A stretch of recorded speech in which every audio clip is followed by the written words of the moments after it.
Welcome back. This is episode 58, Troy, of the Hockey Cards Gongshow podcast. My name is Josh. I'm here with Troy, and we got to go right into breaking news, Minnesota State High School Hockey Tournament update. Troy, what happened to our Minnetonka Skippers in the section final? So we won the section final Friday night, the 2AA section final in high school hockey in Minnesota. There's two classes, Class A and AA. And our section is 2AA. So we won the section. So it's off to the state tournament. We play Thursday against Centennial/Spring Lake Park at the XL Energy Center. Can't wait. Oh, that's nice. So your number one rated Minnetonka Skippers head into the state tournament. And, hey, should probably win it now, don't you think? I hope so. If we keep playing like we are, we will have a very good chance, but there's Andovers in there. They're kind of our kryptonite, but we did beat them this year once. We'll see how it goes. There's some other teams. There's good teams in it, but we'll see how it goes. And we'll have one more show before the state tournament starts. So then next Monday, it'll either be Happy Troy or Depressed Troy on Hockey Cards. Happy or sad Troy. Okay, you had something here on berating youth hockey refs? Oh, I'm mad. I'm angry. I saw the whole article about there's an NHL ref, Tim Peel, or former NHL ref, who now does youth hockey. I can't remember what state. I think it was Missouri or something. And he decided he was going to use the card of, do you know who I am? And barge in on two youth referees that were 17 years old after the game and proceed to start screaming at him, yelling at him, until one of the kids pulled his phone out and decided to record him, and then he changed his tune. But this got me thinking, I'm just going to say this on our show. If you have kids in youth hockey, stop yelling at refs that are 14 years old, 12 years old. We have no refs. Minnesota, we cannot find refs to ref hockey games because everyone quits because the parents are so stinking crazy and the coaches. So I'm just going to put this out there. If you have kids in youth hockey, stop yelling at them. I just got fired up reading that. That's my plug. That's my soapbox. Preach. Love it. Okay, a couple other quick items before we get going. The fourth installment of Hockey Cards 101 is out. It's live. It's here. Went out yesterday and Saturday. Hope you all enjoyed it. If you haven't checked it out yet, it's all about EPAC. We had Daniel Machado from Upper Deck on the show to help us walk through the EPAC platform. Definitely learned a lot. And then next show, this Thursday, Cup release day for 2020-2021, the Cup. We will have our Cup Masterclass, Part 1, with Mitch Grotman, and cannot wait for that. That should be a real big one. It's awesome that it timed with the release of the Cup. Hopefully you guys enjoy it and can't wait to get your feedback. Last thing is a reminder that the Hockey Cards Gongshow podcast is a Patreon podcast. That means we rely on the support of listeners like yourself to help us cover our show and production expenses, continue to produce hopefully more and better hockey card content, and help fund even small initiatives to grow the hockey hobby. It's really easy to support us, and you can become one of our first or out of 99 tier supporters for $5 a month. You also get exclusive access to the Hockey Cards Gongshow Discord server where you can chat with us and the community we've built now, Troy, over the past 4 months, maybe 5 months, and lots of really good daily lively discussion there. It is $5 a month, very easy to do. You can go to hockeycardsgongshow.com, which is our website, and click on the Become a Patron link. Or you can go to the Patreon website, patreon.com, and search for Hockey Cards Gongshow.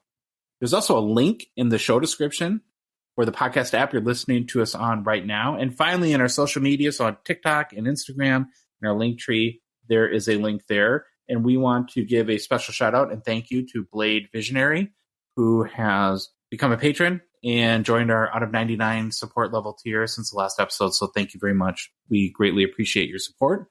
And with that, Troy, let's get into the game plan. Today's show, we begin with the greatest player to wear number 58. Then it's off to Who's Hot and the Struggle Bus. We then take a look at the recent The Athletic article looking at the top 50 drafted NHL skater prospects. Next is hobby news, followed by a look at rating the values of recent hockey card releases. We then finish the show with new product releases. All right, Josh, we are now on number 58. So hockey's most 58, or most famous 58 per the hockey writers, greatest player to wear each number is Chris Letang. Sweet. Yep. Another second guy in a row that's still playing in the NHL. I love it. That's pretty awesome. All right, Letang, 35-year-old defenseman. So I just kind of mentioned he's also currently playing in the NHL, just like last week's show, which was David Perron, or last episode was David Perron, who is still playing with the Detroit Red Wings. In his career so far, Letang has played in 977 regular season games over a 17-season NHL playing career. He has played his entire career with the Pittsburgh Penguins. That's our favorite. He spent half of his life, Troy, as an NHL player. Yeah. That's wild. I swear that's happening more because these guys, I swear they're coming in younger. I don't know. Maybe I'm just paying more attention, but I feel like everyone now comes into the league so young. Mm-hmm. All right. Letang, 3-time Stanley Cup winner, 2008-9 season, 2015-16 season, and 2016-17 season with Pittsburgh. However, it's interesting to note that Letang did not play in the 2017 Stanley Cup playoffs due to surgery for a herniated disc in his neck. However, his name was still added to the cup, and he also got his day with the cup. So sometimes you'll see when you research him, they'll say he's a 2-time cup winner because of that, but he's actually a 3-time cup winner.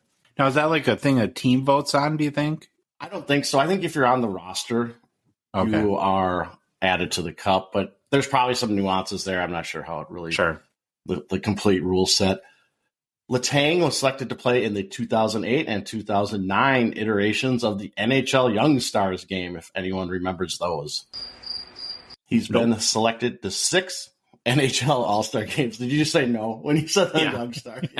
Yeah. They were around for a little bit. I think they had the freshman versus the sophomore. They did something weird like that. All right, Letang, he was voted an NHL second-team All-Star twice. Remember, that's the After the Year award, not the All-Star game. We already gave that. He's 6 All-Star games. Now he's an NHL second-team All-Star twice.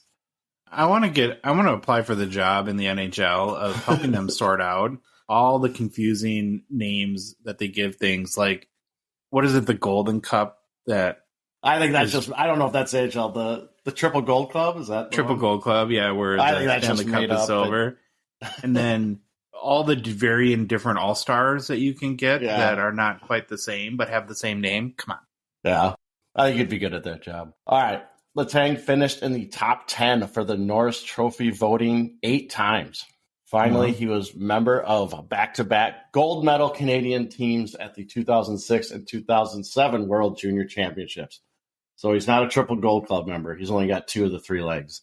So, Josh, we don't have to have a rant today on the Triple Gold Club. All right. You listen, grading companies set you off. That's the one that I just can't handle. I love it. All right, Letang, currently in his career, he has 149 goals and 523 assists for 672 points.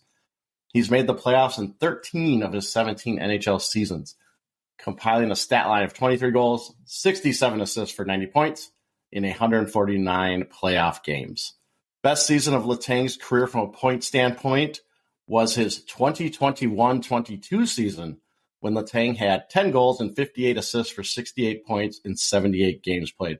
Pretty cool for how old he is that his best point season was very recently.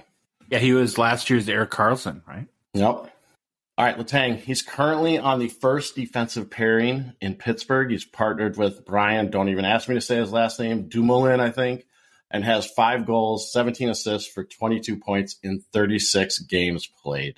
All right, let's think about Letang. Look at Letang's career. He's definitely had a solid career and is known as a two-way defenseman that definitely has an offensive component to his game. Over his 17-season NHL career, he's finished with 40 or more points in 9 of those 17 seasons.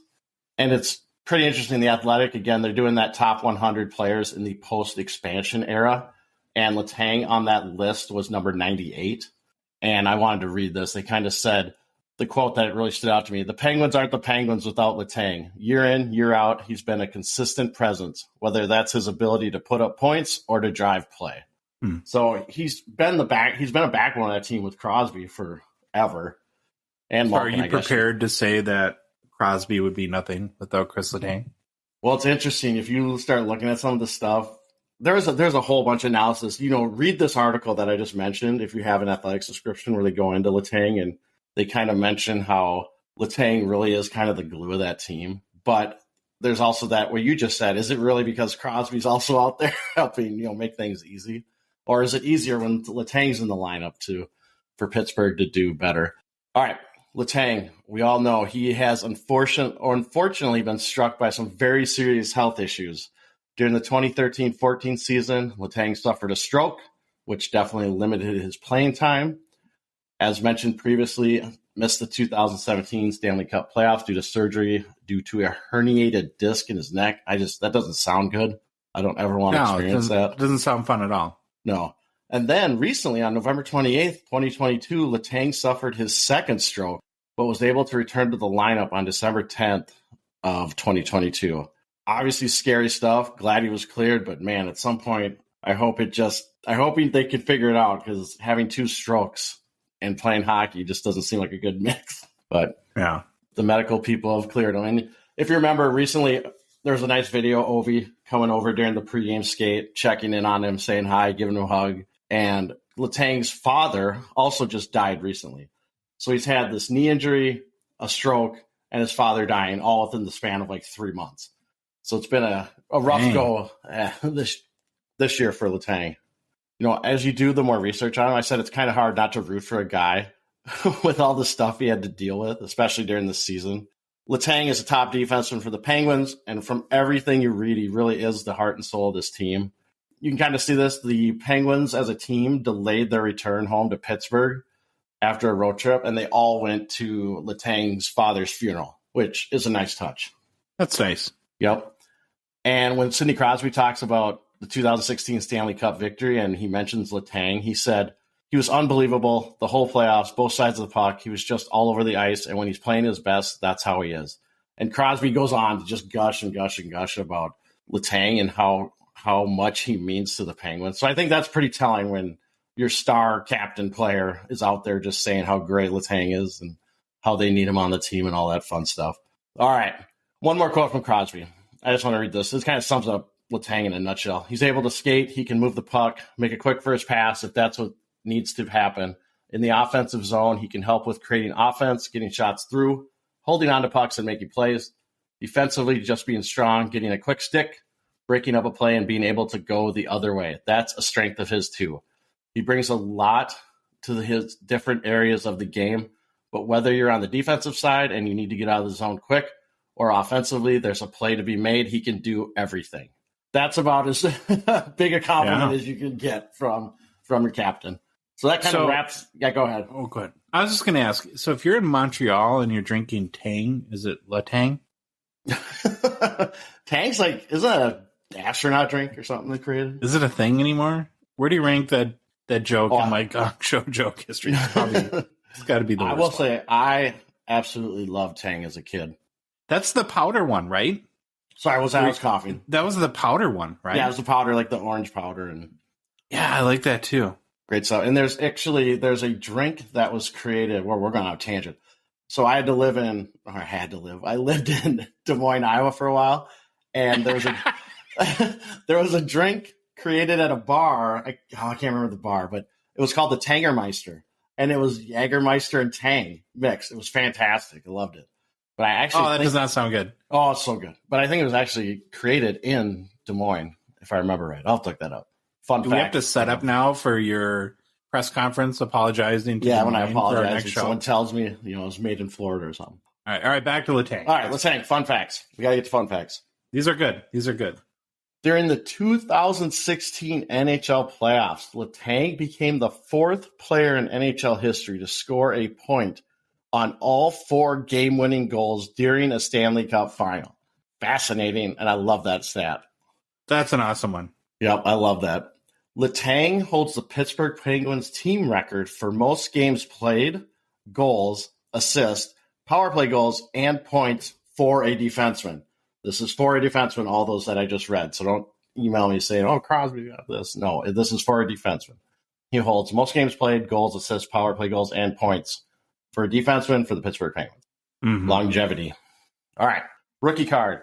2006 Upper Deck, number 240, Young Guns. On the card, it says Christopher Letang, which is important to note because when you search for his stuff, sometimes you'll find it under Chris Letang, sometimes you'll find it under Christopher Letang. And if you don't search for the right one, sometimes you can miss on certain things. Found it that is out. Chris with a K too. That's important. Chris with a K. All right, the PSA 10 copy of his Young Guns. Population is 100. The gem rate is 53%. The most recent comp I could find was an eBay auction on December 7th, 2022. A verified sale via Terapeak for $207 US. Sorry, I forgot if that was Canadian or US. It's $207.50, and that's in US. The PSA when was the last 9, time you featured a guy in our jersey number worn for episode segment here where his rookie card was over $200? It's been a while. It's probably been a while. It's been a while.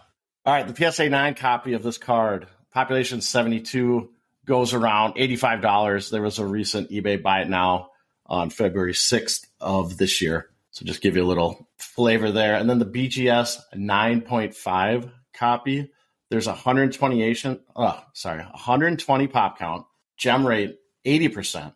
And the most recent comp I could find was an eBay auction that was verified via Terapeak on July 14th of 2022 for $120. And then if you drop down to the BGS 9 copy, pops 21, and there hasn't been a sale for a couple of years, but it was around $50 or $50 US. Sorry. That's what we got. Good old Chris Letang. Fascinating player. Really good read to research. And again, if you want to know more about him, read that Athletic article on his number 98 top, 100 player in the post-expansion NHL.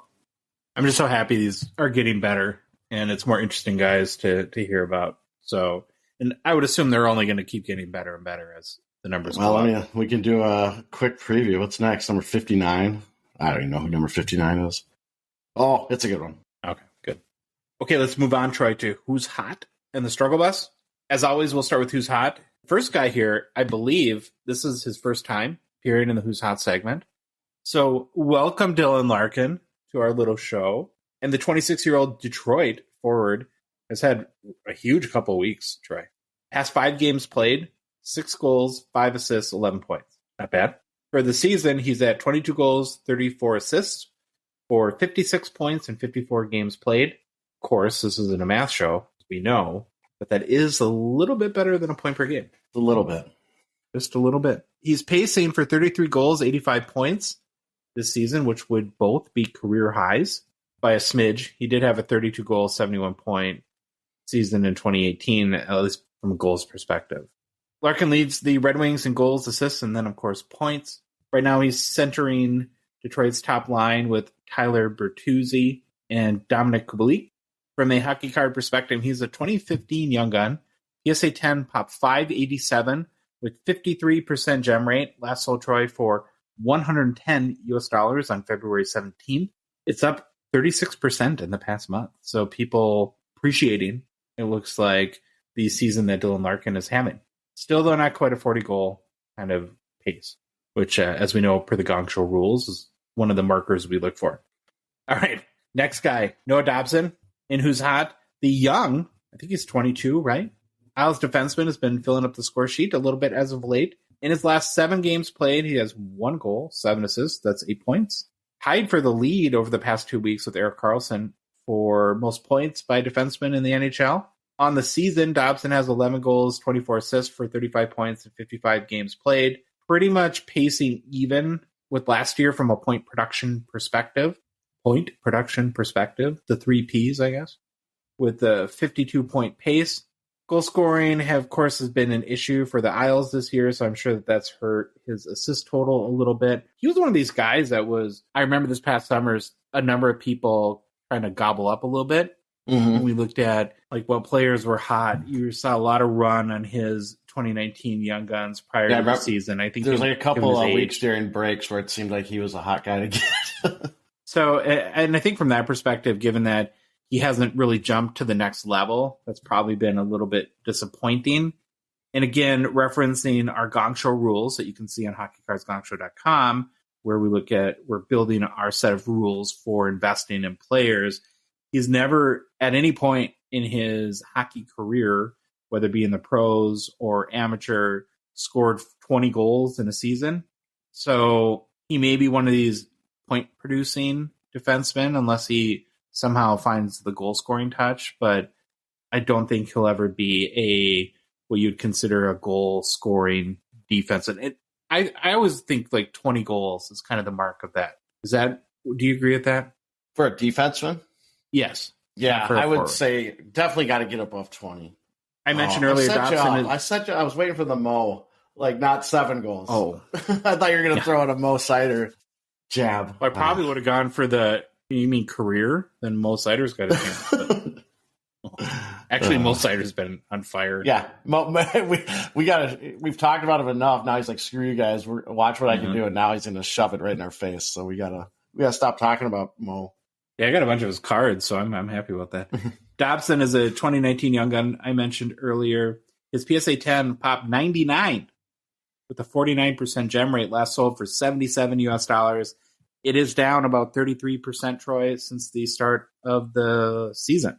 Okay, you got our last guy in Who's Hot, and one that's near and dear to our heart. Yep, near and dear to our heart. Filip Gustavsson, Minnesota Wild goalie. In his past 5 games, the 24-year-old Gustavsson, I don't know how you want to say it, has been very good. 1.54 goals against average with a .943 save percentage, allowing 7 goals on 137 shots with a record of 4-1 during his past 5 games. The Wild have definitely needed a good goalie because the Wild cannot score goals.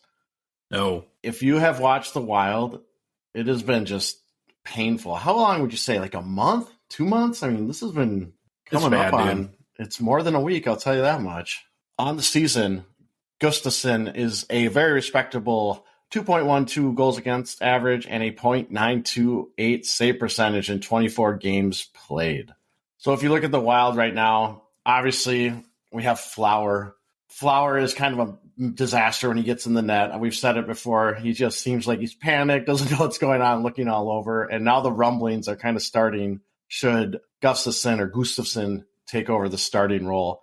As I see Fleury kind of running into what Dubnyk. When we had Dubnyk with the Wild, he'd always let in that 1 or 2 just soft goal that would kind of just destroy all momentum that the team had, or it'd be right in the first period. And it's seeming like this is repeating itself. So I don't know. What do you think? Well, I think there's been a couple occasions where at home he's been booed, which is not the Minnesota thing. We don't, not Philadelphia. We don't typically boo our own players, but I think the frustrating part about Flower this year is he's had stretches where he's been really, really good. Mm-hmm. But he's had probably now 3 distinct stretches, one to start the season. Remember, he was awful the first handful of games of the year. And then I think in December he had a stretch, and now he had the stretch where he lets in, like, I think the other night it was like 3 goals and 9 shots, and they were all very savable opportunities. So, yeah, I don't know. I would say ride the hot hand. Yep. And that's what a lot of NHL coaches do. What have you done for me lately with goalies? And that's one of the reasons why they're so tough to invest in, because you just get a streaky goalie and all of a sudden the guy that was starting could be out. But anyways, this is good to see Gustafsson playing very well. Obviously, I don't know if we've mentioned this a lot on the Wild or about the Wild, but when it comes to trades, the Wild seem to are never on the winning end of one. But this one actually seems like it worked out because we shipped Talbot to Ottawa for Gustafsson, and Talbot just didn't fit in here. It wasn't going to work. His wife was mad. It was one of those just weird situations, and so it looks like this one kind of worked out in our favor, hopefully, or it seemed to be turning the tide right now. All right. I don't know if a guy like this is a starting caliber. Is it just you just gotta keep time playing will him. have to tell? Yeah. You got to keep playing, because remember when if I'm going off memory, which is notoriously terrible, I think his first couple of games this year, he was brutal, right? Like I think he gave up a ton of goals and didn't play very well, but it's just one of those guys, you got to get more reps. And it's got to be tough too, knowing that the Wild have the number 1 goalie prospect in the world sitting in their, AHL. Yeah, in the AHL. He's in the AHL, Wallstedt. He's in Iowa. Yep. All right. Gustafsson, he's a 2021 Young Guns. PSA 10 has a population of 24 with a 39% gem rate. Last sold for $104 US on February 19th. Not too many sales, obviously, with the low pop. But a Young Guns Clear Cut PSA 10 sold for $77 US on November 27th. That looks like a steal now, huh? Definitely looks like a steal. Definitely a steal. And if you want, you can find his Young Guns Raw right now around $4 US. So you can get in cheap. Well, there it is. The Struggle Bus is back. It's once a week stop on the Hockey Cards Gongshow podcast. And we're going to do another Gong Show first with the Struggle Bus. As Troy alluded to a minute ago, we're throwing anyone that plays for the Minnesota Wild, not named Kirill Kaprizov or Filip Gustavsson, on the Struggle Bus. So I posted a stat to the Gong Show Discord server a couple days ago, Troy. You got to get ready for this. And I think the Wild are playing literally right now as we speak, and this is probably null and void, but I'm doing it anyways. The Minnesota Wild have not scored a goal without Kirill Kaprizov on the ice in 6.55 games. How is that even possible? When you told me that, I was dumbfounded. But you think about it, probably makes sense the more you think about it with the Wild. Yeah, I'm not a deep hockey mind like yourself, but that can't be good. And I just going back to the Talbot trade for Gustafsson. You think of a guy like Kevin Fiala, right? Well, obviously the Wild didn't need him. Yeah. He's only got 19 goals, 39 assists, 58 points, 58 games played for the Kings. That would be good for number 2 behind Kaprizov on the Wild, in which the Wild kept Fiala essentially over Matt Dumba because they both made the same amount of money. And due to the Zach Parise, Ryan, the Marshmallow Thrower, Suter contract buyouts, they had to basically pick one, and they chose Dumba. And Dumba has all of 13 points in 53 games played and makes mistakes galore on the ice. So that one definitely lives up to the Minnesota trade history. And I was talking about this with you, Troy, right before we started recording. So one of the platforms we use to do research for the show, which I really like, is Quant Hockey, and they allow you to take all the analytics and slice them and dice them any which way you want. And for Who's on Struggle Bus, we look at a lot at like the last 2 weeks in performance in the NHL. So if you go to the last 2 weeks right now and you look at skaters and you find the bottom 10 performing skaters in the NHL, 6 of the 10 play for the Minnesota Wild. It is all over depressing. So we have that going for us, Troy, which is nice. Anything to add? Nope, I have nothing to add. I've been watching this team. They've been terrible. Hopefully they can turn it around. They won today, so yeah. And then the next guy on the Struggle Bus is, I don't know if he's been on the Struggle Bus yet. Should have, maybe once, but had to put him back on. One, Vasili Podkolzin for the Vancouver Canucks. Had a really good rookie season last year with 14 goals, 12 assists for 26 points in 79 games played. His sophomore year, though, Troy, been no bueno.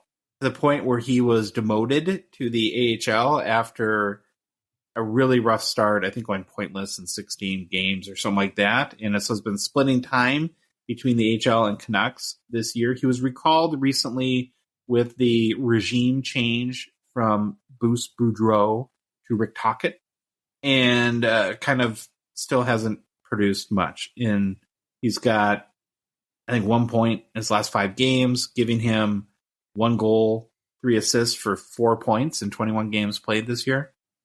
And he's a guy, boy, you talk about Noah Dobson. Even more people were loading up on Podkolzin coming into the year.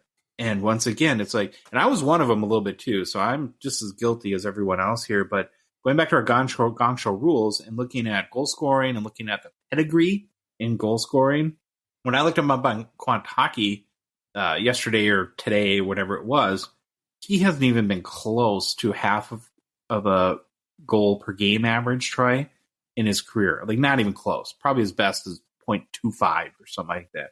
He's really never scored goals, and I think last year was a little bit of an anomaly. That's something to keep in mind. Read a bunch of articles. It sounds like his confidence was super shaken after his poor start to the season and demotion to the AHL. He was saying stuff like he thought his career was over after 16 games. So he's kind of become a big test of the new regime and their player development approach and trying to build his confidence back up. But at this point, I think I'm selling my Podkolzin stock. I just didn't really. I think it's crazy. A 21-year-old kind of thought his career was over after. I know. Have a little more confidence in yourself, and the team wants you to succeed. Remember that they want you to succeed. They might send you to the minors, but they want you to get better. Current value on Podkolzin's 2021 Young Gun PSA 10, which is a pop of 369 and 76% gem rate. Holy smokes. Is $35 US. So the 369 pop rate shows you that there's a fair amount of people that, from a prospecting perspective, were kind of going in on Podkolzin. It was selling right at about $100 US at the start of the season. So down, 65 or more than that, 65%, something like that. What I kind of found crazy is that people are still paying like upwards of $7 US for his raw Young Guns, which feels like I was expecting these to be in penny stock. Yeah, like territory, like 99-cent kind of stuff. But I'm not in at $7 raw for a Podkolzin Young Gun, I'll tell you that. So that is the struggle bus. We have basically the entire Minnesota Wild and Podkolzin. Okay, big day today for us and our partner stand-up displays. If you caught our last episode in which we got the opportunity to chat with Dan Patel, the founder and hockey card collector of stand-up, they are adding to their city jersey collection of stands where they have stands that represent players and their jerseys for specific cities that are awesome to display your PC cards, whether they're graded or in top loaders. And we worked out kind of a fun contest, I guess you'd call it, where we're going to let you guys pick who the next jersey number player that will be represented on one of those city jersey stands. So today, which is Monday, February 20th, you got to make sure that you go to our Instagram, Hockey Cards Gongshow. If you're not following us, well, please do that. That would be awesome. And go to our Instagram stories where there's a poll, and you can choose between Austin Matthews, Jason Robertson, Matty Beniers, and Cole Caulfield. And one of those will become the next city jersey stand that Stand Up Displays sells on their website, standupdisplays.co. And if you do vote, we will randomly pick one lucky person, and you will get the stand of the player that wins, and then also any one of their city jersey stands of your choice that you can use to display your collection. That's pretty cool, Hot Tray. I like it. So can we say which one I would vote for, or is that gonna? Or we think we'll win? I think we'll just do it. So out of Austin Matthews, J-Rob, Matty Beniers, and Cole Caulfield, who do you got winning that? I think I will say I'm gonna say J-Rob. I think he's gonna have enough momentum, and he's young, and he's gonna be a good player for a long time. I hope. I'm gonna say J-Rob. If Cole Caulfield wasn't out for the year. Yeah, would that change your mind? True. So again, go to our Hockey Cards Gong Show Instagram account, find our story. There's a poll on there, vote, and you can win.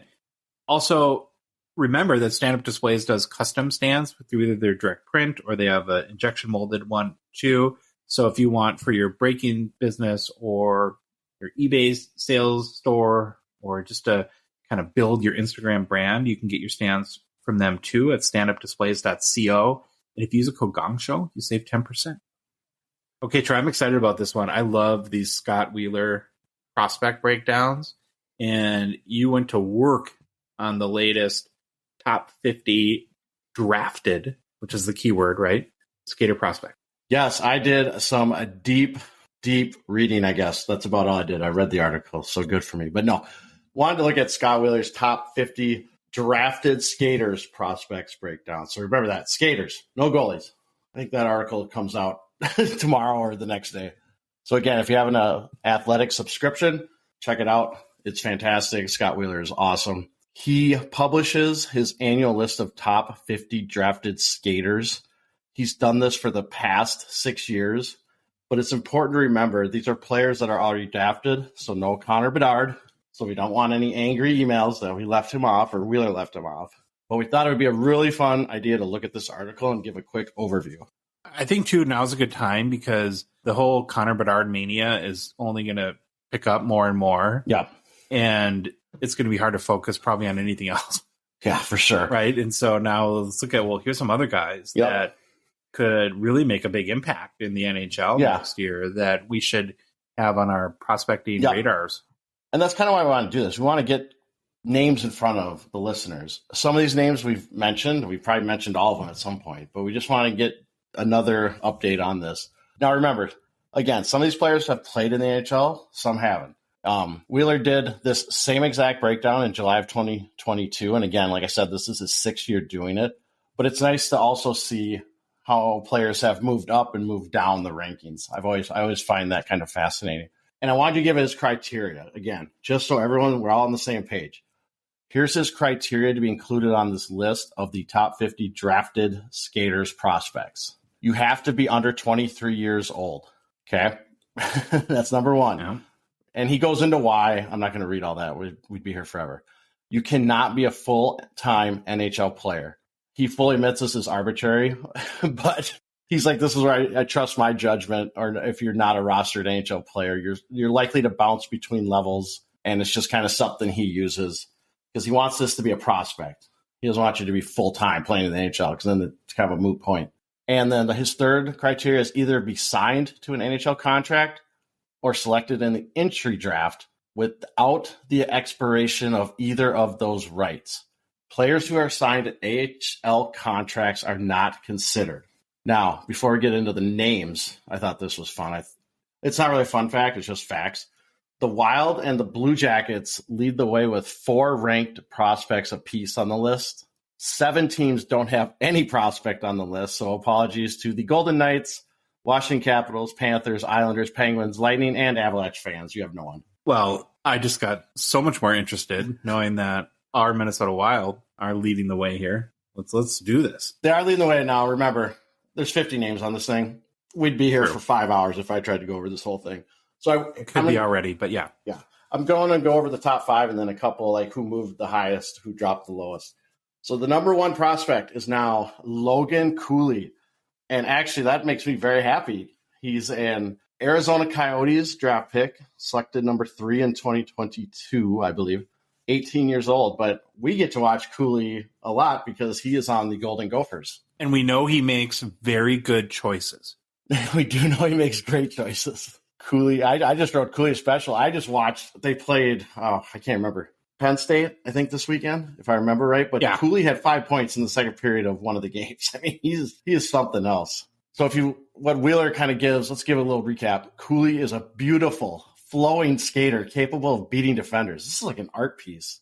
Circling the zone to get defenders watching him with the puck and manipulating them with his footwork and maneuverability in tight spaces.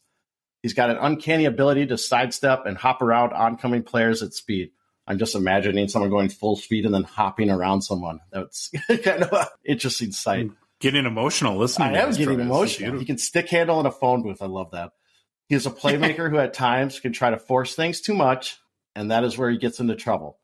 But all his positives outweigh this one flaw. And I've definitely seen that watching the Gophers. When these guys are so good and so skilled, I mean, it's kind of a part of their confidence. They think they can do anything. And sometimes he does try to push things, lose the puck, turnovers. Again, 18-year-old.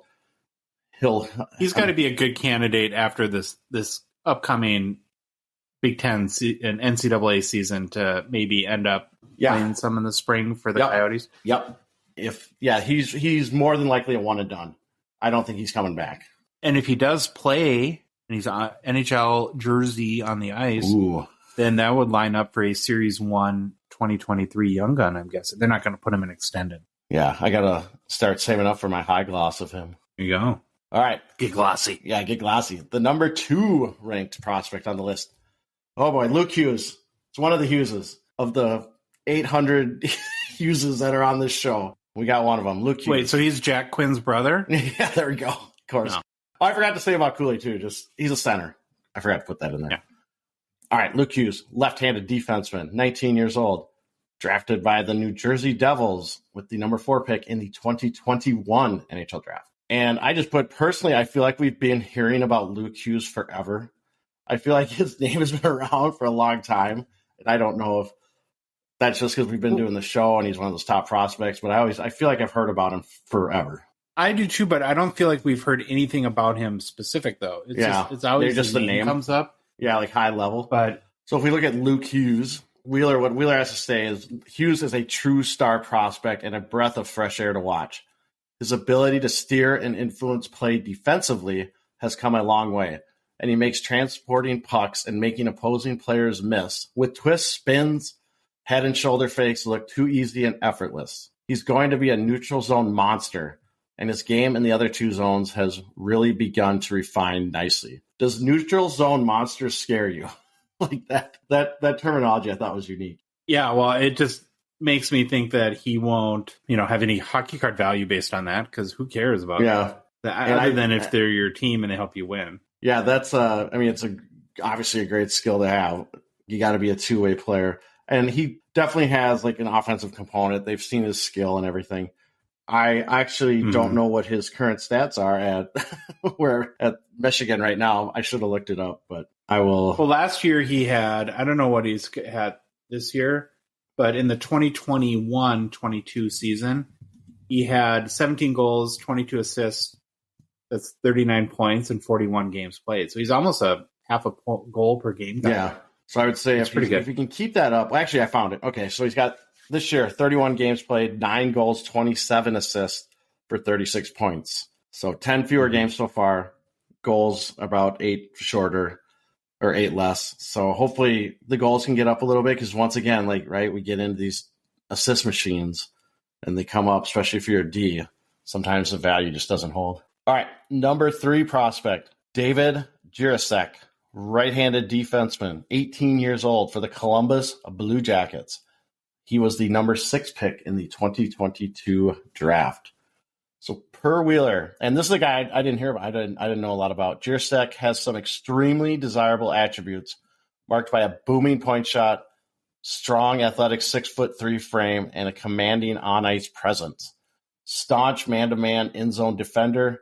Moves his feet well for his size and thrives in transition with his ability to both close out on gaps with his length and aggression and lead a ton of rushes as an eager puck transporter. Man, Wheeler just got away with words on describing NHL players. He makes great first passes, but can be a little overzealous at times on both ends. But that can be worked on, and he wants to make something happen, which can be a positive attribute. Just need to refine it. So anything excite you about Jiricek from that description? I think he's got some offensive ability, but seems like a big guy with a big boomer. Yeah, that sounds weird. Yeah, not a lot. Guy with a big boomer. Yeah, he's got a booming shot. Nothing really as of now. Okay.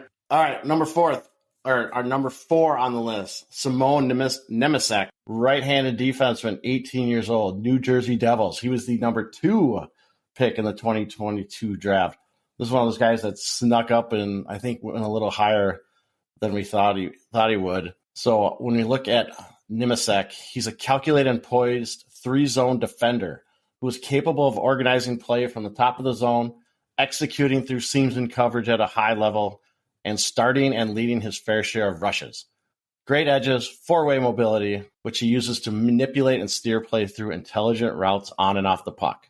And I was really interested in this because I remember Nemecek's name coming up. And so I wanted to look at this, and then Wheeler brings it up, that his start with the Devils organization through the rookie camps, the fall rookie tournament, preseason, and his first weeks in the AHL were a rough one. He was not performing well and kind of saw his stock drop a little bit in the Devils organization. But again, 18 years old. He struggled early, but now Wheeler says since December, he seemed to pick up his game and is starting to play how they thought he would. When reading these names, Josh, what's really interesting to me, number 2, number 3, and number 4 are all defensemen. So does that tell us that D are highly touted, or is that just what we have for prospects? Is that the D are kind of ruling the roost right now? Yeah, I noticed that too. I noticed that. Well, everyone's trying to find the next Cale Makar, I guess. Yeah, I mean, D's huge. I'm not going to say it. Well, here's the thing, too. Yeah, keep going. So Nemecek or whatever, however you say it. Someone will tell me I'm dumb. He's in the AHL right now, and he's got 6 goals in 42 games. Prior to that, he'd only scored 3 goals ever. Yeah. So he's not a goal scorer by any stretch. So while he might be a top prospect, from a hockey card prospect, probably not. No. Probably not right now. Not giving us any hope. So number 5, and again, This is going to be a D guy. Wow. I guess it's going to be Simon Edvinsson, left-handed D, 20-year-old for the Detroit Red Wings. My R's get messed up. Detroit Red Wings. He was the number 6 pick in the 2021 draft. So again, this is another D guy, huge guy. Ceiling is extremely high, backed by a unique set of traits and skills for a 6'6", 15-pound player. Uncharacteristically soft hands and control of the puck. Fearlessness, I guess at that size you can be fearless. Strong foundational knowledge of how to use his towering frame to defend in a variety of ways. Needs to develop a shot and make better choices with consistency.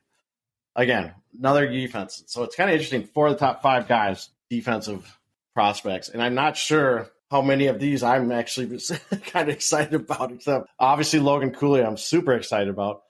Luke Hughes I'm excited about. But the other 3 in the top 5, I don't know.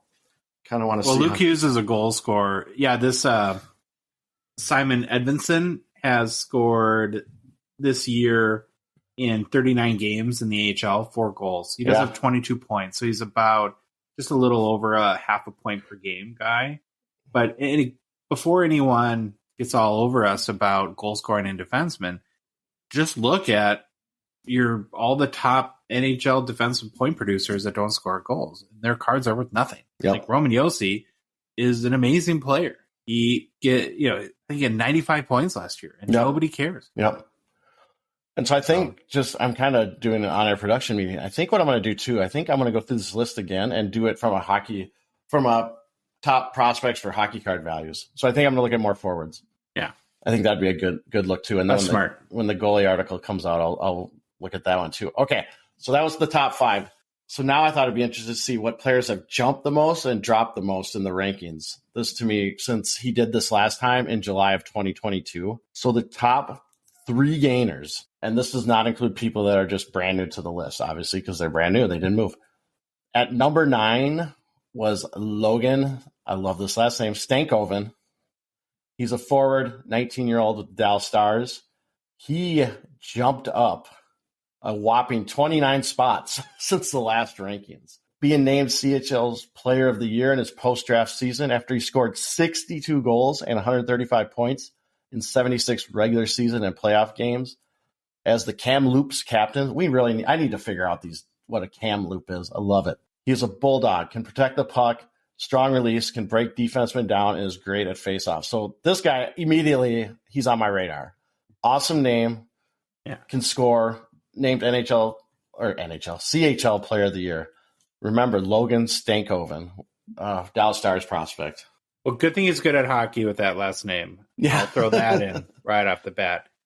The Kamloops, this is showing how our smarts try, because Kamloops must be the town or geographic area because they are the Blazers. It's the Kamloops Blazers. So cue angry emails from Canada. You don't know where Kamloops are? I don't. And the WHL, we might have to have our buddy George Ross back on. Oh, yeah. Get our Stankoven on. That's definitely. All right, number 17 on the list was Lane Hutson, left-handed D, 18-year-old Montreal Canadiens prospect. He was ranked number 46 on the last ranking, so he also jumped up 29 positions. He sees the ice well, step ahead of the opposition in identifying plays, can make plays under pressure and doesn't panic. Also has great escapability, but he's a defenseman. So unless he's scoring a bunch of points, maybe I'm not that interested. But I'll make sure to check him when I do the I got to go back to our buddy Stankoven real quick. I'm sorry. Yeah, but you have some breaking news. Kamloops is in British Columbia. It is actually Logan's hometown. Well, there you go. He's a hometown hero. One interesting note on him is he's all of 5'8" tall. Ooh.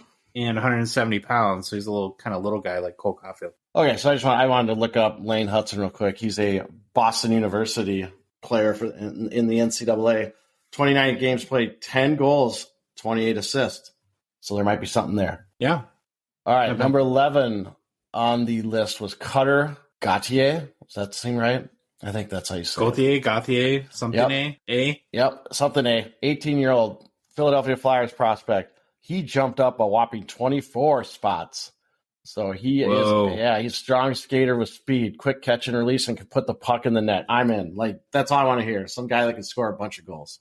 And then he's an American too, Troy. Yeah, definitely. Yeah, he's definitely American. I don't know what where I heard it, but I remember once reading about him, and I can't remember what the article was. I don't know if it was Athletic or what, but I remember reading something about him that was pretty, let's say, positive on his ability and what he's going to do once he gets to the NHL. I think he's Boston College. I'm going to look it up real quick. But yeah, it's kind of interesting. I like to see a lot of NCAA players on this list, which is good to see because that wasn't always the case previously. Yeah, so Cutter, 26 games played this year for Boston College, 14 goals, 14 assists for 28 points.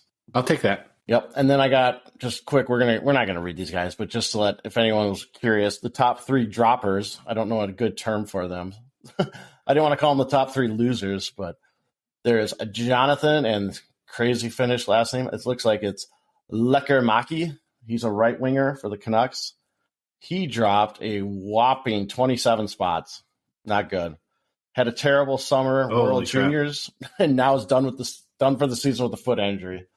So that kind of took him that'll down. Do it. Yeah. The next guy who fell 13 spots was Joakim Kemmel, right winger, 18-year-old for the Nashville Predators system. Again, I'm not going to go into everything. He's just one of those guys that's kind of struggled. He's got a lot more work to do on getting better, and the speed of the game seems to be challenging for him right now. And then the last guy, our guy. Okay, can I make a comment about, before we get into the last guy, could Nashville be one of the least hobby interesting teams right now? Probably. I love Nashville too, and I love the Predators, and I like the atmosphere. It's a great city. But you're a Pekka guy, I know, but is there anyone that? Well, Roman Yossi's good, but nobody really cares. I mean, get on the last guy. He doesn't get any interest. All right, number 3 guy on the list for your Minnesota Wild, Danila Yurov. He fell a whopping 6 spots, which is actually pretty good. I'm glad that I need you to read this whole thing because there's one word I cannot wait for you to pronounce in this. Well, I know what it is. It's a Russian town. There are concerns about how little he's used in Magnitogorsk and the negative impact that can have on his development. It's been happening for 3 seasons now. So basically he's playing over in Russia. And Wheeler, from what he's looked at, doesn't think they're using him as much as they should. And going on for 3 seasons, I'd be a little worried if I'm the Wild. Again, he's 19. But True. So if you read about the Russians and the KHL system, a lot of times, it's not every team, but a lot of the teams, a lot of the coaches are still stuck in 80s hockey. And that's a concern when you have these prospects that are playing for these teams, focusing on dump and chase hockey, old hockey, like not adapting to today's game. So that's one of the things you get worried about when you see Russian teams and your prospects going over there. That's a look at Wheeler's article. Right. Goalies are coming next, and then I will also take a look at. Let's find some good hockey card prospects. Awesome breakdown, Troy. Way to go! You actually pronounced that name pretty good too. So kudos there. Want to bring up Gongshow partner and sponsor Slab Sharks real quick. If you are a Canadian card collector and are looking for an easy way to sell your graded cards, go ahead and check out Slab Sharks, who have quickly become, I think, if not the largest, one of the largest consigners in Canada, and remove all the hassle from selling your cards, especially if you want to sell to the U.S. market. And little hint, U.S. hockey card collectors want to buy your cards. The biggest issue there is dealing with the international shipping, which is a total pain, and Slab Sharks helps you make that real easy too. You can get all of the information about their consignment services on the Slab Sharks Inc. Instagram account, as well as like payout information and how to consign. So go ahead and check out their Instagram. They also run weekly eBay auctions that end on Thursday nights. Because they are a Canadian consigner, of course, there's always super nice hockey cards in these auctions. So if you go to Google and search for Slab Sharks eBay, you'll kind of find their seller page and see all the cards they have in their auction. I just spent a few minutes this morning, and they've got some pretty awesome cards this week. There's a 2021 Cale Makar Fanimation PSA 10. They've got a lot of PMGs. There's a Sidney Crosby Retro Red PMG from 2020. There's also a 2020 rookie J-Rob Retro Red PMG that's raw. If you're someone that's intrigued by tag grading, they have a 2022 Troy Matt Boldy Young Gun Tag 10. That's kind of cool. Haven't seen one of those before. And honestly, I could sit for an hour and name all the good cards. There's just a ton of good ones to choose. So go ahead, check out their auction, and go ahead and place some bids on the ones that you want for your collection. Okay, hobby news. Connor McDavid, Troy, ever hear of him? I have. I bet he hit a milestone. Yeah, he did. He got to first player in the NHL this year to get to 100 points. He now has 101 points in 56 games played, including 42 goals and 59 assists. Current pace is 148, so I think he's upped it a little bit since last time we mentioned it. It would be awesome, Troy, if you found a way to get to 150. That would be amazing. His Young Gun PSA 10 pop 2,463 is from 2015. It also has a 53% gem rate. Last sold for $3,367 US, up about 20%. Yeah, I was going to say that seems up. I remember it was floating around 2,900-ish or even a little bit less than that. You were considering at one point getting in on a McDavid Young Guns, weren't you? I was, and it was probably about 10,000 when I looked at it. No, I'm just kidding. I don't think it's ever been that high. But no, there was a point. It was definitely lower than what it is now when I was looking at it, but I decided not to. Mm-hmm. Well, I don't like the pop count of it. There's other McDavid cards I would rather have. And if you've caught our Instagram lately, there's been a whole bunch of McDavid record sales too, which makes sense because he's having an amazing year. I still think, though, Troy, for the long term, that, well, I guess long-term McDavid values that he really needs a deep playoff run. And at some point, he's got to start winning cups to get up there and, Gretzky, Mario kind of echelon of the hobby. Yeah, I agree 100%. One quick injury update. I saw this morning Lucas Raymond was placed on the IR for the Red Wings retroactively to February 10th. Looks like a lower body injury. I think he collided with a teammate. Doesn't seem super serious, but he is out of the lineup right now. So I wanted to bring that up real quickly. Next one is a big trade in the NHL, and Toronto got O'Reilly to trade. I love it. Maple Leafs acquired the Blues captain in a 3-team trade, basically from a couple of prospects, Mikhail Abramov, Adam Gaudette, a first, second, and third round pick. That's kind of a big haul for O'Reilly at this point, I think. The Wild were involved in the trade, and a note that you added, which is kind of funny, is they had him on roster for about 30 seconds. Yep. I think in that time, Upper Deck produced about 60 O'Reilly inserts in a Wild. In a Wild start, they just photoshopped it. Yeah, I love this whole tidbit about the Wild jumping into this trade as the middleman. Yeah, the Wild had him on their roster. We had O'Reilly for 30 seconds, but then we ended up trading him. But then we retained 25% of O'Reilly's remaining salary for this year. So the Wild are going to pay 25% of O'Reilly's salary. But when we did the trade, we got from the Maple Leafs a 2025, right? 4th round pick. Yeah. So we just paid $74,000 for this draft pick. That's what we did. Interesting. Yeah. So O'Reilly on the season, he's 32 years old. He has 12 goals, 7 assists, 19 points, 40 games played. I think he's a little hurt for a bit. He's about a 0.7 point per game guy for his career. And from everything I've seen on social media, it seems like Maple Leafs fans are pretty pumped about this, which is cool. I just don't know how much he has left. Yeah. Are they getting the Ryan O'Reilly that led the Blues to the Cup 4 years ago, or are they getting the old, washed-up version of him? I suppose time will tell there. But they're probably got to do something to end their playoff drought. And if you're new to the show, we joke around a lot about O'Reilly. Not that I or we have anything against him personally, but it does seem like every time you open a box of hockey cards, there's a minimum of one O'Reilly insert in the box. And I always think of, remember the auto parts store that O'Reilly, like you get O'Reilly, right? When you get one of them there. So I don't know. Anything else to say about the trade? Well, I mean, they're going to get a top faceoff guy. I know that about O'Reilly. He's one of the best at faceoffs, and he got an assist as his first game with Toronto. So yeah. It sounds like the Blues, too, from their perspective, are really officially getting younger. So they traded Tarasenko away, and now O'Reilly. So they're basically handing the keys over to Jordan Kyrou, Robert Thomas, et al. to take over the team. O'Reilly, from a hockey card perspective, he's a 2009 Young Gun. His PSA 10 pop 31 last sold for $203 US in November of 2021. I hadn't checked today to see if it had sold any, if Maple Leafs fans are jumping all over it now, but not a big guy from a hobby perspective. Next little bit of news is the LA Kings young 23-year-old defenseman Mikey Anderson, Troy, who I believe is a Roseville, Minnesota native. He is. He just signed an 8-year contract extension in LA.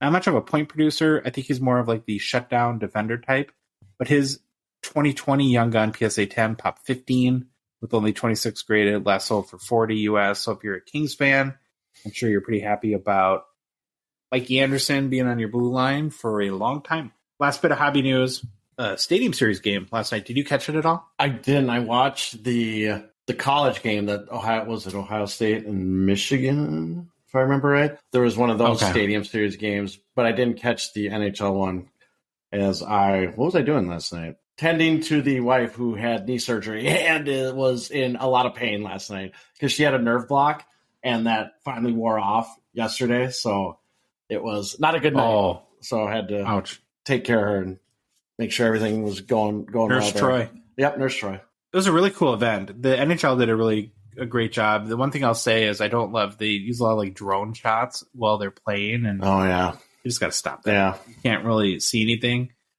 Huge kind of a bummer given the Ovechkin situation with him being back in Russia after the death of his father. Having him not there, that's a lot of air out of the tires for the whole thing. But there's really, of course, nothing you can do in that he's where he needs to be, back with his family.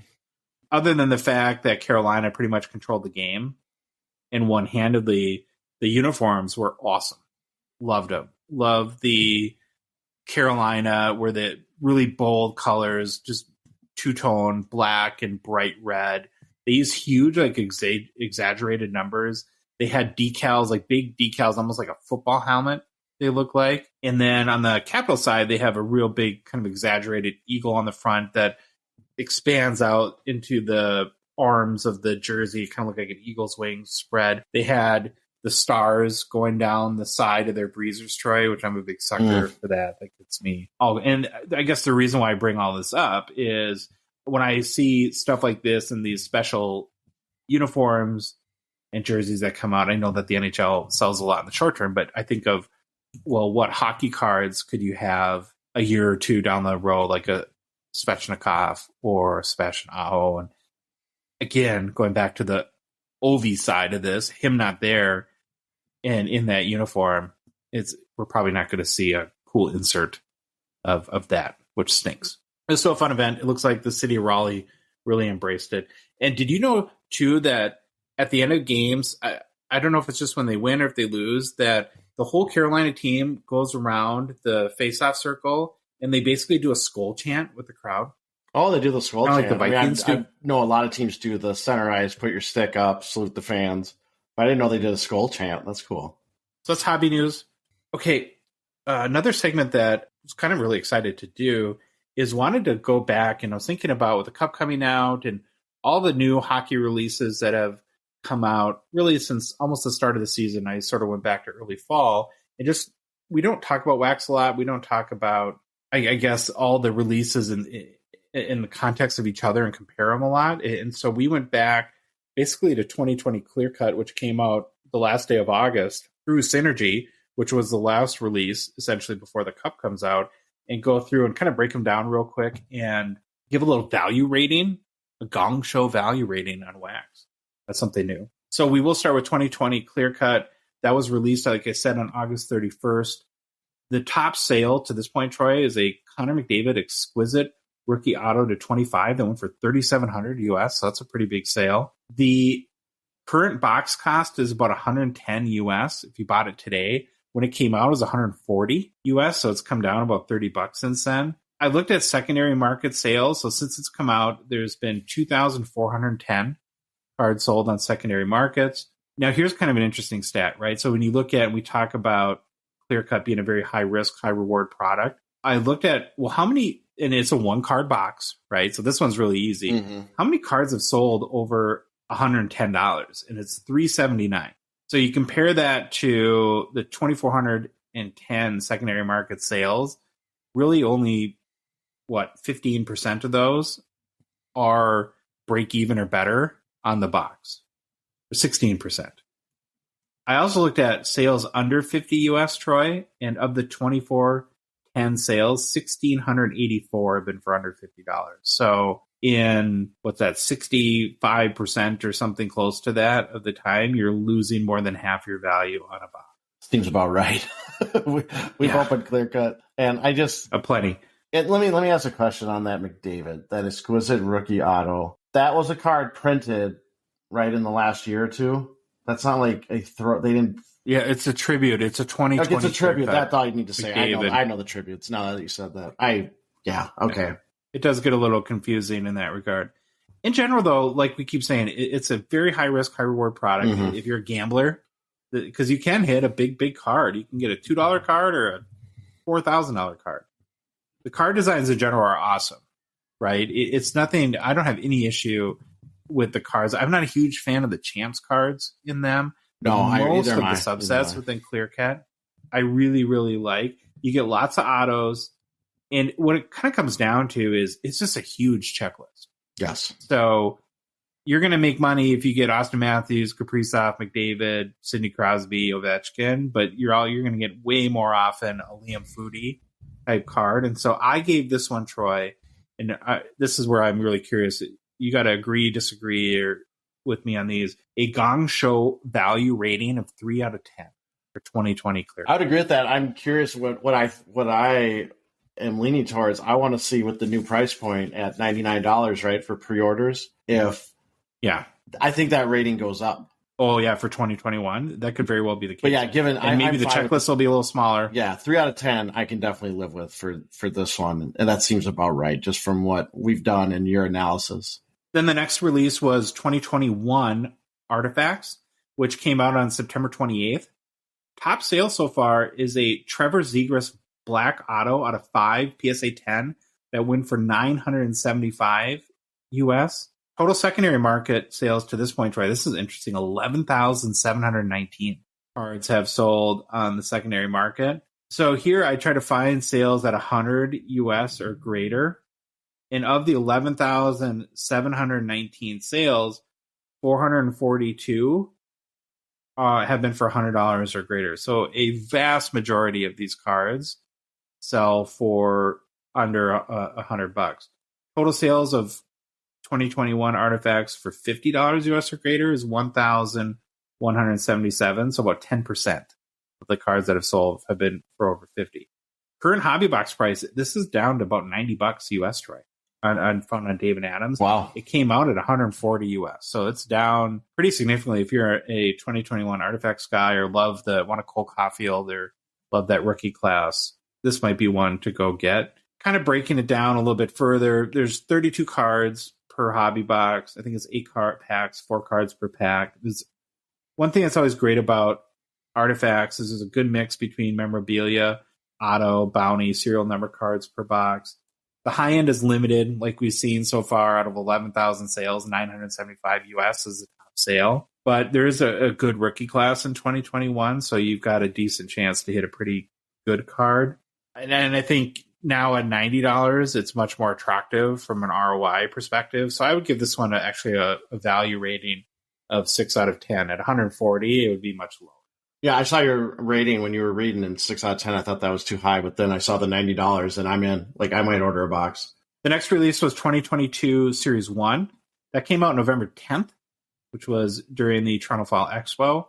Top sale so far is very recently, in the last few days, was $2,800 US for a Matty Beniers Young Gun High Gloss out of 10 raw.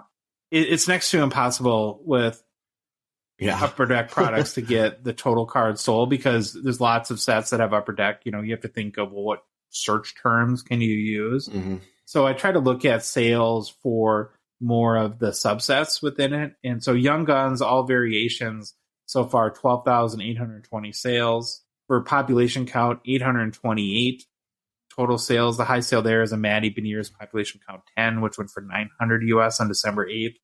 The Freestyles, another new insert, has sold 457. There's a McDavid Gold Parallel that went for 165, which is its top sale on December 2nd. The Glow in the Dark Home Ice has been 99 sales. One of them's you, because you sold, I know, the Edmonton one. Top sale there is 224 US on December 23rd. Then there's that Attacking Zone acetate insert that has really tough odds.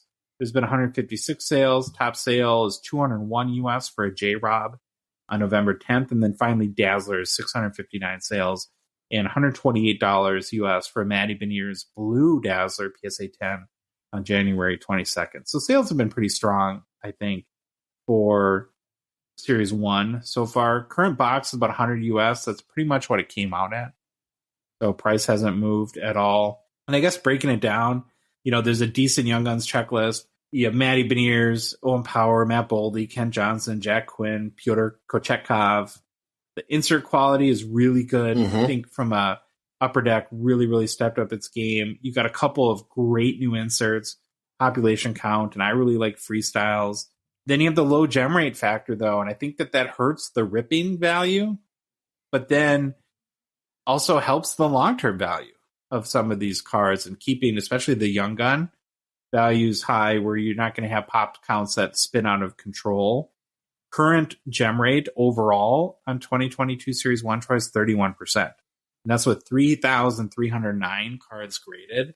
So it's pretty paltry. So kind of putting all that together, right? You have a decent Young Guns checklist.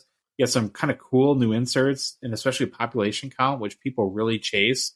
I gave it a value rating of 7.5 out of 10.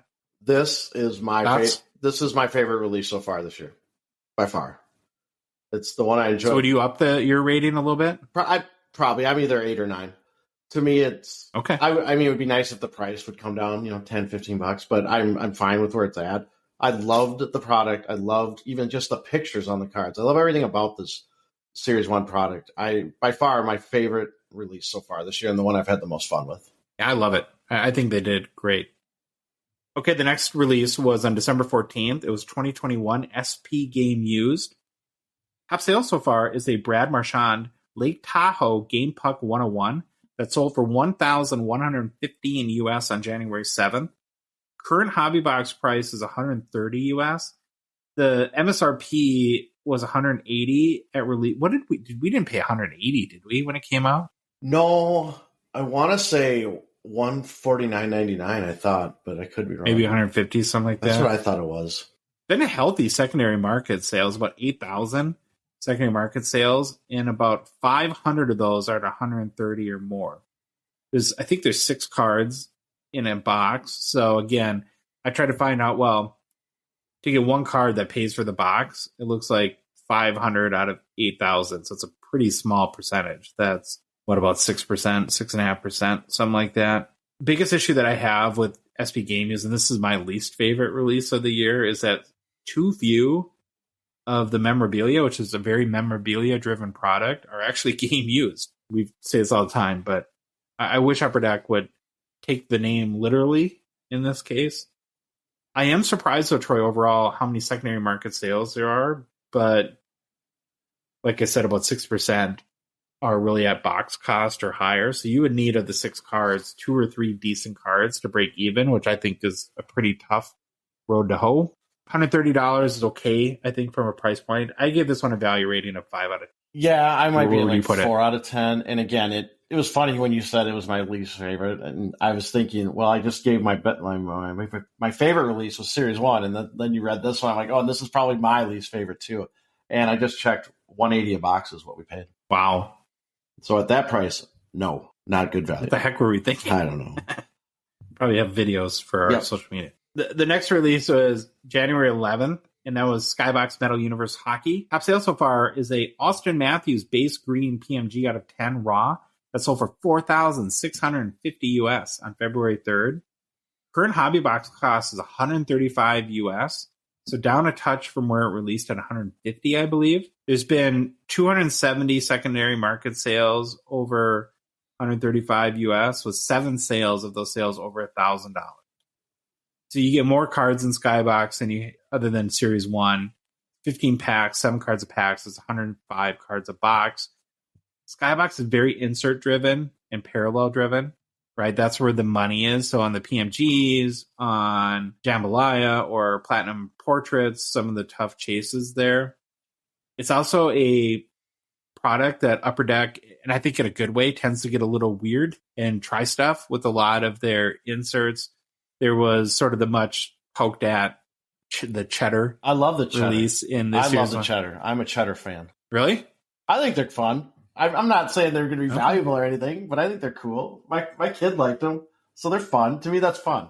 I don't have any problem. Yeah, tons of die cut cards. Yeah, I don't have any problem with trying stuff like that out. You got to try stuff, and because you come out with like I think the big winner from Skybox was the Metallics insert that I've been trying to get some, and I get sniped every time. What about the guitar pick?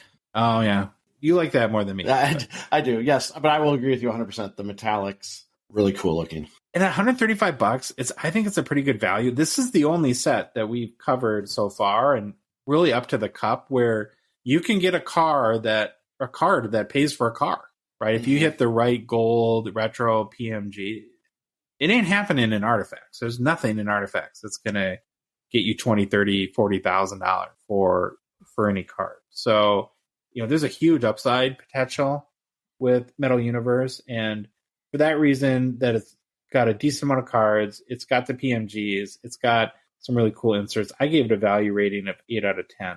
Where would you put it, Troy? I think I can live with that. Maybe I might be a little bit lower. I might be a 7 out of 10, but I can live with the 8 out of 10. And I actually, for a guy like me who does not I just don't get PMGs. I don't get them. I obviously know the history and everything, but they just don't do it for me. I actually really like Skybox Metal base cards. I think they look really cool. And like me and my son have bought at Target when we're there, there've been blasters coming out. So we have like 4 or 5 blasters that we bought and just like ripping them because he really thinks they're cool looking cards. They are very cool. The next release was on January 25th, so less than a month ago, and that was 2022 Artifacts. So here we have the interesting juxtaposition between 2021 Artifacts that came out in September, and then at the end of January, we have 2022 Artifacts. Top sale to date here is a Matty Beniers dual fight strap materials out of 5 raw that sold for $1,371 US on February 5th. Already, Troy, 6,500 secondary market sales, which is pretty strong for a product that hasn't even been out a month yet. And when I was thinking, why do I like 2022 Artifacts so much better than 2021? Where, like, one of the big advantages of 2021 is that where Artifacts is typically very redemption heavy. Remember, 2021 didn't have any redemptions. Well, now they're back in 2022.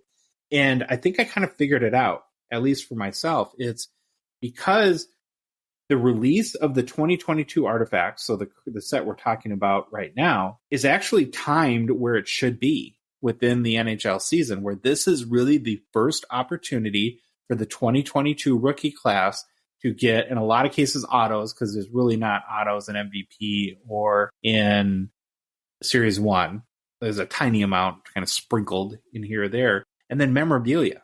And so if you're a Matty Beniers guy or Matt Boldy or Owen Power, Jack Quinn kind of collector, you're going to go in hard because you're going to be chasing that auto. You want and there's also a fair amount of game used patches and player worn patches, at least, in this product. So I've really enjoyed 2022 Artifacts.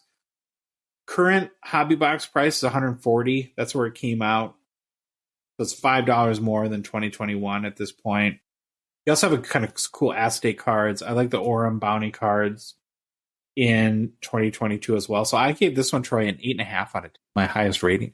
I like it because we've talked about it, and I couldn't really. You kind of made a good point because I couldn't really put my finger on it either. Like I haven't ripped a lot of it, but I've really liked what I have ripped and what I've seen being ripped on breaks of the newer Artifacts. I think you make some good points, and I am a fan also. I think the Orems look really cool in this set, and those auto ones are kind of cool too. And I'm not one of those people that goes for the bounty, so I would keep the card, call it good. Yeah, I think the bounty cards are kind of cool. The last release and the most recent was on February 1st, and that's 2021 Synergy. Top selling card is a red autographed Sidney Crosby out of 25 raw. I believe it was a sticker auto, went for $550 US. So far, in about 2.5 weeks, Troy, there's been 1,384 secondary market sales. Hobby box price is just where it came out, right around $100 US. Only 32 of the 1,384 sales have been for $100 or more. This is a tough box to break even or make money on. And only 105 sales are for $50 or more. And 275 sales, so less than a quarter, are for $25. It's an 8-pack box with 3 cards per pack. You get 24 total. I really think that it's a fun personal rip. I think the cards are interesting. They're a cool mix between foil and acetate, and die cut in a lot of ways. There's just not a lot of secondary market value to these or chase to them. So if you're going to buy Synergy, you can't even, I mean, you're shocked if you break even on a box. You're buying it because you think it's a cool product to open and you're totally happy getting $25 of cards out of your $100 investment. And then $100, I think a lot of people can live with that. And there's times where I might even consider saying, I just want to open up a box of Synergy and look at the cool cards. Because of that, though, I give a value rating of 4 out of 10. It's just, from a value perspective, it's just not there. Yeah, I don't really have a thought on Synergy. I don't buy it. I don't rip it. I probably should just do it once to have a personal box of it. But obviously I'm petty and I hate the logo and it bugs me. And then, Josh, I've noticed on this list, we must have just threw MVP in the fire pit and said there's no value. Are we giving MVP the 0 out of 10? Oh, yeah. Sorry about that. No, it's totally. It's not even on my radar. Well, I did open a box of MVP, and hey, it's great. It's one of those that we said O-Pee-Chee paper is great for kids, and actually one of our favorites. But another great one for kids to be like an introduction to hockey cards is MVP as well, because you don't have to worry about them. Great for gift giving. Yeah, great gift giving. You don't have to worry about your kid destroying a $5,000 card when they're opening it. Yeah, and MVP is just your very entry level product, and I think it does what it's supposed to do very well. Good one. So what's your MVP value rating? I mean, it is cheap, so I don't know. I'd probably 4 out of 10. Well, hope you all enjoyed that. And I think, I really like doing these breakdowns, and it's helpful for me as a collector to kind of think of everything as a group once in a while. And so we'll probably continue these going on in the future. Do want to mention, though, our friends and partner and sponsor, PWCC. I don't know if you saw this, Troy, but they just announced an expanded partnership with CSG on their vault. So if you send any card to CSG for grading right now, you can have it sent right to the PWCC vault. That's pretty cool. And we've talked about this a bunch, right? We're just going to see more and more of these kind of integrated partnerships and relationships. Yeah, and I'm all for it. I'm all for it. Platforms. Also want to make a quick reminder that the new weekly auction is up and running. Holy smokes, it is a banger for hockey, especially for vintage. You got to go check it out at pwccmarketplace.com. I just named a couple cards, but so there's a 55 Parkhurst Jacques Plante rookie PSA 7 that looks really nice. Now look at these 80s cards, Troy. There's the 86 O-Pee-Chee Patrick Waugh PSA 10, 88 O-Pee-Chee Brett Hull PSA 10, 80 O-Pee-Chee Ray Bourque PSA 10, 80 O-Pee-Chee Mark Messier PSA 10, 81 O-Pee-Chee Paul Coffey PSA 10, and Troy, I put this one on here for you. It's a 78 O-Pee-Chee Mike Bossy PSA 9. Man, there's that one. Well, that one and that Jacques Plante. Yeah, that Jacques Plante is one of my favorite cards. Yeah. Then there's also, I threw the last one on, was a 84 O-Pee-Chee Chris Chelios PSA 10. But they have modern cards as well. This is one of the stronger PWCCs that I've definitely seen. And last little note there is just a reminder that I do a weekly hockey auction recap every Sunday night at 8:30 Central Time on Sports Card Live. Jeremy Lee, his YouTube channel, so be sure to check that out as well. Okay, last segment for today is just wanted to go over some things, the new product releases real quick. Got to talk about the Cup 2020. It still looks like Thursday. I think, Troy, we're going to have the Cup. We need to have it. We need to get it over with, as we talked about the Cup fatigue factor. We'll be watching a ton of breaks, tracking sales. We're going to give you guys your complete Cup coverage. Maybe not Troy, because on Thursday he'll be working on winning a state championship with the... Well, I found out we play at 6 o'clock at night. I wonder, because I might take the day off work. I wonder if we should go to an LCS and see if we can watch people rip it in person. Let's do it. We ain't buying it. Last little reminder, too, on the Cup is our next show, which drops on Thursday, the day the Cup is released. We have our The Cup Masterclass with Mitch Grotman. Looking forward to that, of course. Other news and two other things, the new product releases. So the 2022 O-Pee-Chee, getting back to value products, and one that I love. It's one of my favorites. I know it's a controversial statement there. Yeah, I love it too. The checklist there's no is out. Controversy. It's great. And so it's pretty much a lock, I think, for March 1st. Thing to remember with O-Pee-Chee, it's a massive checklist. There's 600 cards in the base set. So we're going to spend the next 12 hours going card by card through the checklist. No, we're not. There are some notable rookies, though, that are going to be in O-Pee-Chee. So if you're thinking, well, why would I maybe want to rip some of this or buy some singles? And these guys were not in Series 1. So you have Jake Sanderson from Ottawa, Arbor Jackeye, your guy, Troy, Yep. Andrea Kuzmenko, right? The quote-unquote leading rookie scorer who's not eligible for the Calder, so not on any of the rookie scoring leader lists. Juraj Slavkovsky, Shane Wright, Troy. Going to stock up on your go all in on Shane Wright. Wyatt Johnston, young goal scorer from Dallas, so there's just a few and some others as well. Kind of the big chase out of O-Pee-Chee tends to be the 3D marquee rookies. And right now there's 12 rookies on that checklist. So there's Kuzmenko, Matty Beniers, Dylan Holloway from Edmonton, Jack Quinn, Slavkovsky, Kent Johnson, Lucas Reichel, Matt Boldy, Marco Rossi, Owen Power, Jake Sanderson, and Troy's good buddy Shane Wright. So those are the 3D ones. This is one that kind of bugs me. I'm a little sad by it. I think my favorite cards in O-Pee-Chee are the Platinum Previews. I don't know why. Well, I love Platinum. Yeah, because you love Platinum. A Platinum card in O-Pee-Chee. So there's 8 total players on the checklist, 5 vets and 3 rookies. The vets are pretty much who you'd expect. Austin Matthews, Ovi, McDavid, Draisaitl, and Crosby.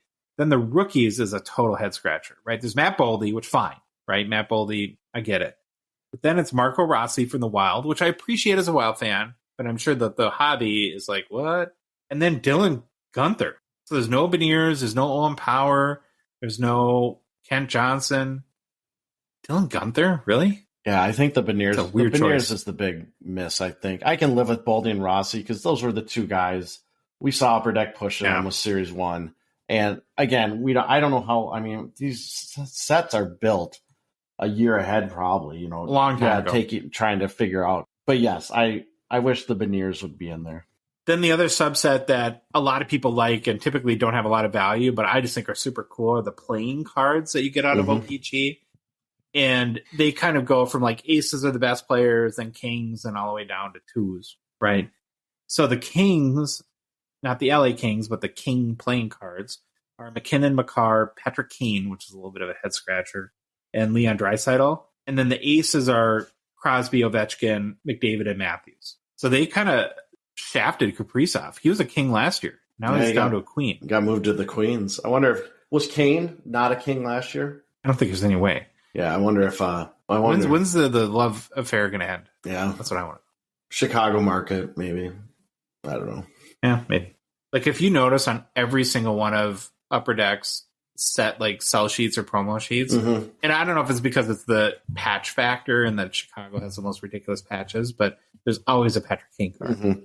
Last thing a new product releases is really the big question is what's next. So from there, March 8th seems a little bit like a wild card. We've heard 2021 clear cut, so I would probably consider that the front runner unless somebody we don't. But when you look at sites like Dave and Adams, they still have on March 8th O-Pee-Chee Platinum, Credentials, Allure, all 2021 products. So it looks like it'll be one of those 4, probably clear cut. But I don't even know, too. How likely do you think it is that if the cup comes out on the 23rd, then 8 days later we have O-Pee-Chee, that another week later we have another release? That would be wild to have 3 releases in 2.5 weeks. Yeah, I could see the cup coming out and then having O-Pee-Chee because there's such different price points. I don't think you're going to cannibalize. Crossover much. Yeah, you're not going to cannibalize one or the other. I still am hoping, I'm kind of hoping for Series 2 at the Spring Expo.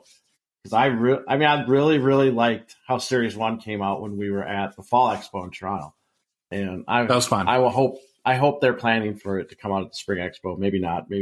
I don't know what they've done in the past. Someone can probably tell us. But I'm hoping that works out, but maybe it won't.